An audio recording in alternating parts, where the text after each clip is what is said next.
Let's mic news at 6। भारतीय share बाजार में इस हफ्ते के पहले कारोबारी दिन तेजी रही। सेंसेक्स 291 अंक चढ़कर 77,094 के स्तर पर बंद हुआ। निफ्टी में भी 89 अंक की तेजी रही। ये 24,102 के स्तर पर बंद हुआ। मीडिया और फार्मा शेयरों में सबसे ज्यादा खरीदारी देखने को मिली।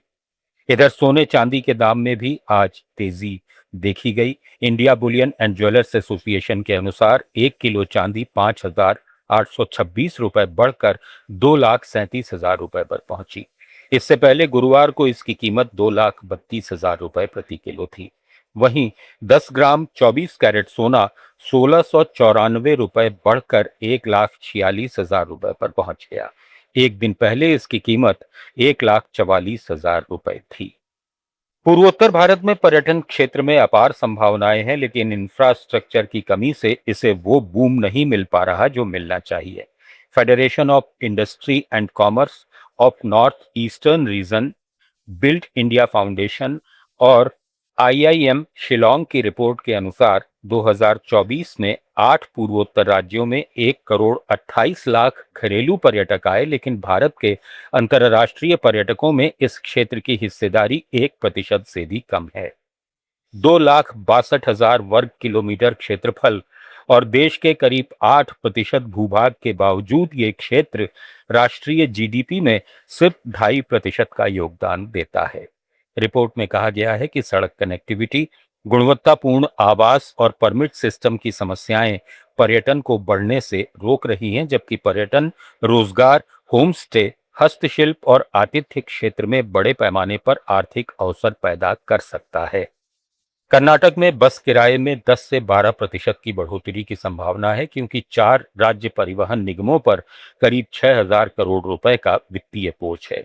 डीजल की कीमत में 7 रुपए 81 पैसे प्रति लीटर की बढ़ोतरी से 395 करोड़ रुपए अतिरिक्त खर्च और कर्मचारियों की 12.5% सैलरी हाइक से 873 करोड़ 64 लाख रुपए का अतिरिक्त बोझ पड़ने वाला है, जबकि वेतन बकाया के लिए 1,271 करोड़ रुपए चाहिए, जिसमें से सिर्फ 450 करोड़ रुपए जारी हुए हैं। शक्ति योजना के तहत महिलाओं की मुफ्त यात्रा से पे करने वाले यात्रियों का हिस्सा 48 से घटकर 36% रह गया है, जिससे नकदी प्रवाह प्रभावित हुआ है। जनवरी 2025 में आखिरी बार किराया संशोधित हुआ था।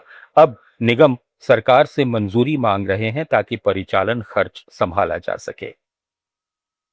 असम में ब्रह्मपुत्र नदी पर नई रोड कम रेल ब्रिज परियोजना को मंजूरी मिलने के बाद इस पर काम शुरू कर दिया गया है। 1,400 करोड़ रुपए की इस परियोजना का ठेका एल&टी को दिया गया है। करीब 2 किलोमीटर लंबे इस पुल के ब्रिज की लागत 530 करोड़ रुपए है, जिसका निर्माण 2029 तक पूरा करने का लक्ष्य है। फिलहाल पाइलिंग टेस्ट चल रहा है। ये पुल सड़क और रेल दोनों यातायात के लिए होगा, जो आगियाथुरी से कामाख्या तक बनी सिंगल लाइन को डबल लाइन में बदलने में मदद करेगा।